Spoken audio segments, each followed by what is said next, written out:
Hello student, स्वागत है आपका हमारे चैनल वनडे एग्ज़ाम फाइट में।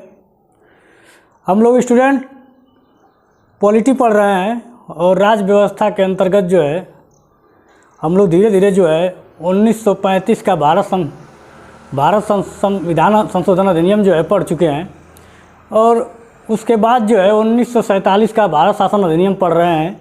और 1947 के शासन अधिनियम पढ़ने से पहले कुछ महत्वपूर्ण एग्ज़ाम की दृष्टि से जो है महत्वपूर्ण टॉपिक हैं जिनके बारे में हम लोग जो है विस्तार से चर्चा कर रहे हैं। आज उसी कड़ी में हम लोग देखेंगे जो है कैबिनेट मिशन के बारे में। पिछले वीडियो में आपको याद दिला दें कि हमने जो है देखा था कि 1935 के भारत शासन अधिनियम के बाद जो है जो भारत में जैसे कि कांग्रेस अखंड भारत की मांग पर टिकी हुई थी, देशी रियासतें जो थी वो अपना अलग ही मांग कर रही थी, मुस्लिम लीग का अपना अलग ही मांग था, राजा रजवाड़े अपनी मांगों को लेकर अड़े हुए थे। ब्रिटेन की जो सरकार थी काफ़ी जो है राजनीतिक कह लीजिए कि बहुत हलचल थी, राजनीतिक स्थिति में उठापटक चल रही थी और इधर जो है अंग्रेज़ अब जाने की तैयारी कर रहे थे और द्वितीय विश्व युद्ध से उनकी स्थितियां भी खराब हो चुकी थी। भारत की तरफ से जो है ब्रिटेन को कोई मदद नहीं मिल पा रहा था। ब्रिटेन भी अब धीरे धीरे जो है भारत छोड़कर जाने की तैयारी कर रहा था।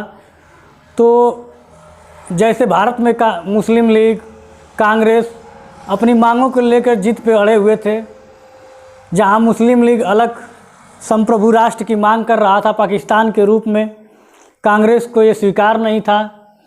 देशी रियासतें जो थी अपने राज्यों की मांग कर रही थी।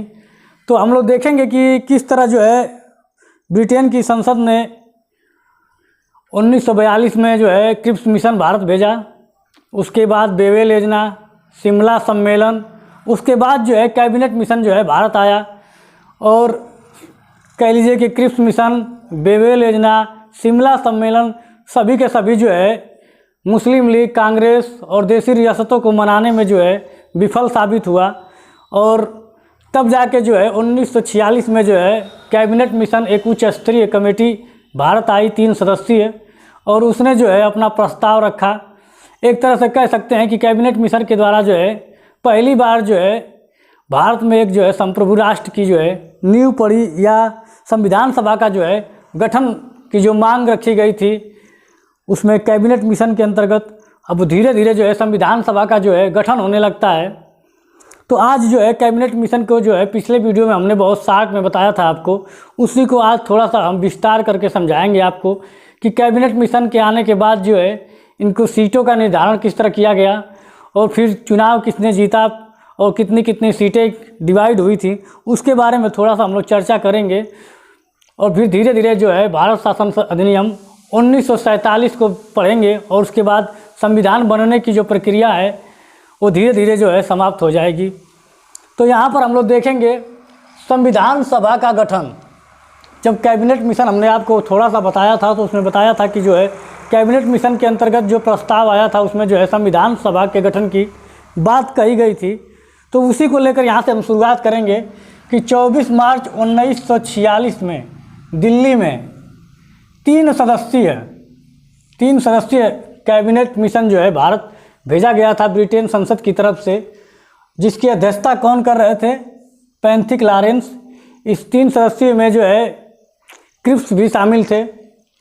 तो इन्होंने कैबिनेट मिशन के अंतर्गत जो है जो बात रखी गई थी उसमें अप्रत्यक्ष चुनाव प्रणाली की बात कही गई थी, यानी कि वयस्क मताधिकार की बात नहीं किया गया था कि उसमें सभी को वोट देना है। उसमें जो है अप्रत्यक्ष चुनाव प्रणाली की बात का जिक्र किया गया था। और कैबिनेट मिशन ने जो प्रस्ताव रखा था वो जुलाई 1946 में जो है चुनाव की बात कही थी और उसमें चुनाव का जो तरीका निकाला था कि 10 लाख जनसंख्या पर जो है एक सीट का निर्धारण किया जाएगा प्रतिनिधियों के लिए कि कितने प्रतिनिधि होंगे या कितनी जनसंख्या है उसके हिसाब से कितना सीटों का आवंटन किया जाए ताकि जो है चुनाव की प्रणाली जो है पूरी किया जा सके। तो पहली बार जो है अप्रत्यक्ष चुनाव प्रणाली की, ये कह लीजिए कि ये प्रत्यक्ष चुनाव प्रणाली नहीं था, ये अप्रत्यक्ष चुनाव प्रणाली है। इसमें एक सीट के लिए जो है जो निर्धारण किया गया था उसमें कम से कम 10 लाख जनसंख्या पर जो है एक सीट का निर्धारण किया गया था। उसके हिसाब से जो है 1946 में चुनाव में कुल भारत में जो है 389 सीट बन रही थी। उसको हम समझेंगे कैसे, मतलब भारत में जो कह लीजिए कि कमिश्नरी और जो प्रांत और जो देशी रियासतें थी, पूरे क्षेत्रों को मिलाकर जो है सीटों का निर्धारण जब किया गया तो 10 लाख पर एक सीट निर्धारित की गई। उसके हिसाब से जो है 389 सीटों का कुल निकाल के योग आया कि 389 सीटें जो है पूरे भारत के लिए जो है निर्धारित की जाएंगी। अब जैसे कि 11 प्रांत, ब्रिटिश प्रांत जो थे वो वर्तमान स्थिति में 1946 में 11 प्रांत थे, पिछले वीडियो में हम आपको बता चुके हैं। तो 11 प्रांतों के लिए जो है 292 सीटों का निर्धारण किया गया। और सीटों का निर्धारण आप समझ लीजिए जनसंख्या के आधार पर हो रहा है, 10 लाख जनसंख्या पर एक सीट। तो यहाँ पर 292 सीटों का निर्धारण किया गया 11 प्रांतों के लिए। इनके पास 4 कमिश्नरी थी, 4 कमिश्नरी में 4 सीट का निर्धारण कर दिया गया।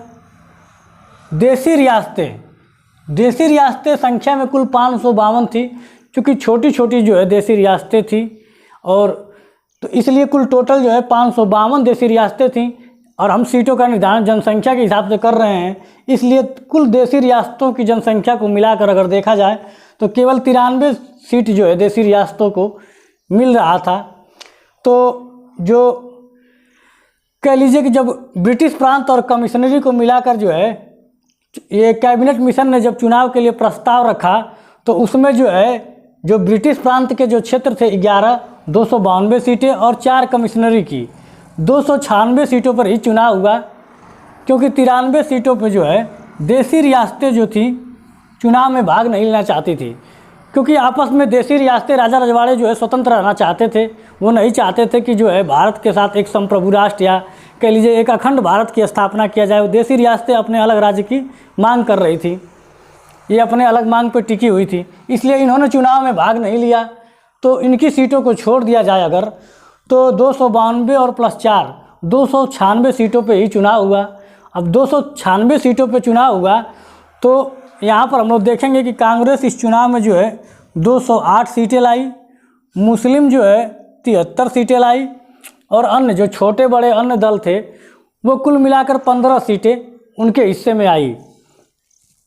तो अंतरिम सरकार की जब चुनाव में जो है कांग्रेस ने बहुमत हासिल किया और 260 सीटों पर जो है इनका एक भारी जो है प्रतिनिधित्व इनका मिला इनको जनता का, तो अंतरिम सरकार का गठन किया गया। और 24 अगस्त 1946 को जो है एक अंतरिम सरकार का गठन किया गया, और उसमें जो है मुस्लिम लीग ने जो है भाग नहीं लिया। जो ये मुस्लिम लीग है वो अंतरिम सरकार का जब गठन हुआ और 208 सीटों पे कांग्रेस का जो है भारी बहुमत प्राप्त हुआ, तो इसमें जो है अंतरिम सरकार का जब गठन किया गया तो उसमें जो है मुस्लिम लीग ने भाग नहीं लिया। तो कैबिनेट मिशन के हिसाब से जो है सीटों का बंटवारा हुआ, कांग्रेस ने 208 सीटें पाई और एक अंतरिम सरकार का गठन किया गया। अब यहाँ पे एक अस्थाई सरकार की गठन होगी, और यहाँ पे जो है संविधान सभा की जो है पहली बैठक की शुरुआत हुई। संविधान सभा का जब आंतरिक गठन हुआ, कहने का तात्पर्य है कि जब कांग्रेस ने 208 सीटें जीती और पाकिस्तान को या कह लीजिए कि मुस्लिम लीग ने जो है 73 सीटों पर जो है जीतने के बाद, और अन्य जो है छोटे मोटे जो समूह थे वो 15 सीटें जीतकर जो है एक अंतरिम सरकार का गठन हुआ। और अंतरिम सरकार के गठन होने के बाद जो है मुस्लिम लीग ने जो है कैबिनेट का जो है बहिष्कार करने लगा। मतलब जो अंतिम चुनाव होने के बाद जो है जो सीटें जीती गई थी, फिर कैबिनेट जो मिशन आया था उसका जो है मुस्लिम लीग जो है उसकी बातों से सहमत नहीं हुआ और उसका बहिष्कार करने लगा। फिर देखेंगे यहाँ पर संविधान सभा की कार्यप्रणाली। अब अंतरिम सरकार का जो है गठन हो चुका है, और उसमें जो है अंतरिम सरकार के हिसाब से जो है अलग अलग विभागों को जो है अलग अलग पद दे दिए गए थे। उसमें गृह मंत्री के रूप में सरदार वल्लभ भाई पटेल, और पंडित जवाहरलाल नेहरू जो है विदेश मंत्रालय और राष्ट्रमंडल के अध्यक्ष के रूप में, या राष्ट्रमंडल से संबंधित जो मामले थे उनको देखने के लिए कह लीजिए। तो यहाँ पे कह लीजिए कि अंतरिम सरकार का गठन हो चुका था। तो संविधान सभा की जो कार्यप्रणाली अब शुरुआत होती है धीरे धीरे, और यहाँ पर देखेंगे कि पहली जो है संविधान सभा की जो बैठक हुई, वो पहली बैठक जो है 9 दिसंबर 1946 को दिल्ली में हुआ था, जिसमें जो है जब अंतरिम सरकार का गठन हो गया तो एक संविधान सभा की जो पहली बैठक हुई, बुलाई गई बैठक, तो उसमें जो है दिल्ली में जो है 9 दिसंबर 1946 को जो है एक अस्थाई अध्यक्ष के रूप में चुनाव हुआ, जिसमें जो है अध्यक्ष के रूप में सच्चिदानंद सिन्हा जी को जो है अस्थाई अध्यक्ष के रूप में चुना गया। उसके 2 दिन बाद जो है 11 दिसंबर 1946 को द्वितीय संविधान की जो है बैठक हुई, जिसमें जो है एक अस्थाई अध्यक्ष के रूप में डॉक्टर राजेंद्र प्रसाद को चुन लिया गया, और उपाध्यक्ष जो है एस.सी. मुखर्जी, और संविधान सभा के जो सलाहकार के रूप में जिसको रखा गया वो है बी.एन. राव जी। ये बहुत ही इम्पॉर्टेंट हैं और बहुत पढ़े लिखे व्यक्ति थे संविधान सभा में। अगर बाबा साहब डॉक्टर भीमराव अम्बेडकर के बाद अगर देखा जाए, या उनके समकक्ष जो है बी.आर. राव जी जो है उन्हीं के बराबर जो है पढ़े लिखे और बहुत समझदार व्यक्ति थे, इनको जो है सलाहकार के रूप में बनाया गया। फिर जो है 13 दिसंबर को जो है तीसरी जो है संविधान सभा की जो बैठक हुई, उसमें जो है पंडित जवाहरलाल नेहरू के द्वारा जो है पंडित जवाहरलाल नेहरू जी के द्वारा जो है उद्देश्य प्रस्ताव लाया गया, और उद्देश्य प्रस्ताव को जो है 22 जनवरी 1946 को जो है संविधान सभा में पास कर दिया जाए सर्वसम्मति से। सभी सदस्यों के द्वारा जो निर्वाचित सदस्य थे, जो सरकार का जो गठन हो गया था अंतरिम, उसमें जो है 22 जनवरी 1946 को जो है संविधान सभा में जो है इसको उद्देश्य प्रस्ताव को पास कर दिया गया था। और इसको कौन लेके आया था?